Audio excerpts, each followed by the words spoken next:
friends, நம்ம சேனலை இப்பதான் ஃபர்ஸ்ட் டைம் பார்க்குறீங்கன்னா மறக்காம நம்ம சேனலை சப்ஸ்கிரைப் பண்ணுங்க. கூடவே பக்கத்துல இருக்க பெல் ஐகானையும் கிளிக் பண்ணுங்க. வாங்க ஃப்ரெண்ட்ஸ், வீடியோக்குள்ள போகலாம். ஹாய் ஃப்ரெண்ட்ஸ், நம்ம இந்த வீடியோவில் பார்க்க போகிறது ஒரு சிம்பிள் பிரேக்ஃபாஸ்ட் தான். இப்போ வீட்டில் இட்லி தோசைக்கு மாவு இல்லை அப்படிங்கிற பட்சத்தில் நம்ம கோதுமை மாவு வச்சு சூப்பராக ஒரு பிரேக்ஃபாஸ்ட் ரெடி பண்ணிடலாம். பிரேக்ஃபாஸ்ட் மட்டும் இல்லை, நம்ம ஈவினிங் டின்னராகவும் கூட இதை யூஸ் பண்ணிக்கலாம். நான் இப்போ மெஷரிங் கப்புக்கு 1 கப்பு கோதுமை மாவு எடுத்துருக்கிறேன்.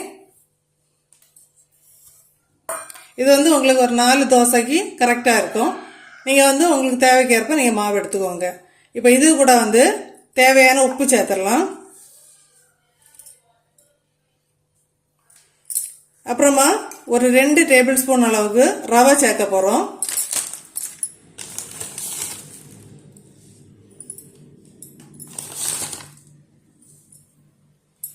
இப்போ இதை மட்டுமே ஃபஸ்ட்டு ஒரு விஸ்க் எடுத்து நல்லா இருக்கா மிக்ஸ் பண்ணிக்கலாம். மிக்ஸ் பண்ணிவிட்டு தேவையான தண்ணி சேர்த்து நம்ம இப்போ தோசை மாவு பதத்துக்கு இதை கரைச்சி எடுத்துடலாம். இந்த தோசைக்கு நீங்கள் சைட் டிஷ் எதுவுமே தேவையில்லை. இப்போ நல்லா தண்ணி ஊற்றி நம்ம இதை கரைச்சி எடுத்துடலாம்.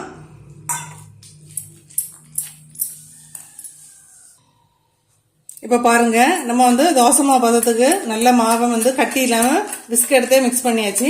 அப்படி விஸ்க் இல்லை அப்படின்னு சொன்னால் கையை எடுத்து நல்லா மிக்ஸ் பண்ணிக்கோங்க. இப்போ இது கூடவே ஒரு மீடியம் சைஸ் வெங்காயம் பல்லாரி இப்படியே மீடியம் சின்னதாக கட் பண்ணிக்கோங்க. கட் பண்ணி இப்போ அதையும் சேர்த்துடலாம். இப்போ சின்ன பிள்ளைங்களுக்கு கொடுக்க வேண்டாம் அப்படின்னு சொன்னால் நீங்கள் இந்த மாதிரி காரமான பச்சை மிளகு இதே ஒன்று நான் பெரிய சைஸில் ஒன்று எடுத்து கட் பண்ணியிருக்கிறேன். இப்போ அதையுமே அதில் சேர்த்துடலாம். சேர்த்து நல்லா மிக்ஸ் பண்ணிக்கோங்க. மிக்ஸ் பண்ணிவிட்டு உங்களுக்கு தேவைப்படுற அளவுக்கு தேங்காய், நீங்கள் சிலர் தேங்காய் விருப்பம் இல்லை அப்படின்னு சொன்னால் ஸ்கிப் பண்ணிக்கலாம். நான் இப்போ ஒரு 1/4 கப் அளவுக்கு தேங்காயில் சேர்த்துட்றேன். சேர்த்துட்டு நல்லா மிக்ஸ் பண்ணிக்கலாம். இப்போ இன்னும் கொஞ்சமாக தண்ணி தேவைப்படுது. நம்ம ஒரு 5லேருந்து 10 நிமிஷம் மாவை அப்படியே ரெஸ்ட்டில் வச்சுட்டு அதுக்கப்புறம் தோசை ஊற்றும் போது தேவைப்பட்ட நம்ம இந்த வெங்காயம் சேர்த்துருக்கிறதுனால அதில் உள்ள தண்ணி இறங்கும். தேவைப்பட்டால் நம்ம தோசை ஊற்றும் போது கொஞ்சமாக சேர்த்து கொடுக்கலாம். இப்போ மாவை மூடி ஒரு 10 நிமிஷம் ரெஸ்ட்டில் அப்படியே வச்சிடலாம். நம்ம இப்போ மாவை கலக்கி வச்சு ஒரு 10லேருந்து 20 நிமிஷம் அப்படியே வெயிட் பண்ணியிருக்கோம். இப்போ நம்ம தோசை ஊற்றிடலாம். தோசை மாவு பாருங்கள், நான் அதுக்கப்புறம் ஒரு 2 டேபிள் ஸ்பூன் தண்ணி சேர்த்துருக்குறேன்.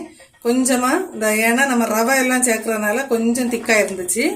அதனால் ஒரு 2 டேபிள் ஸ்பூன் தண்ணி சேர்த்துருக்குறேன். இந்த பதத்தில் மாவை கரைச்சி எடுத்துக்கோங்க. இப்போ நம்ம தோசை சுட்டுடலாம். இப்போ கல் சூடாகட்டும். இப்போ கல் நல்லா சூடாகிடுச்சு. நீங்கள் கல்லில் எண்ணெய் அல்லது நெய் சேர்த்துக்கோங்க.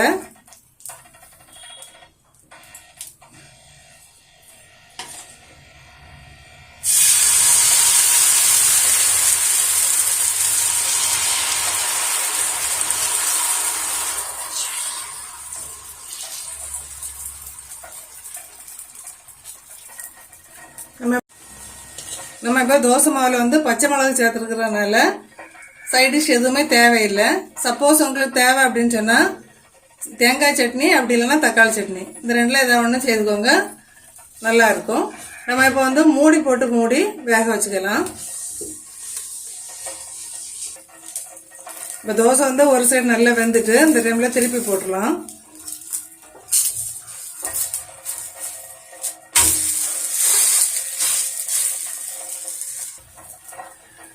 இப்போ பாருங்க, தோசை 2 சைடும் சூப்பராக கிறிஸ்பியாக ரெடி ஆகிட்டு. உங்களுக்கு நம்ம ரவை சேர்க்காம இருந்தீங்க அப்படின்னு சொன்னால் இந்த அளவு முறுமுறாக இருக்காது. ஒரு மாதிரி உள்ளாவணும், ஒரு மாதிரி குழுகுலன்ட்டு இருக்கும் மாவு. அதனால தான் அந்த ரவை சேர்க்குறது.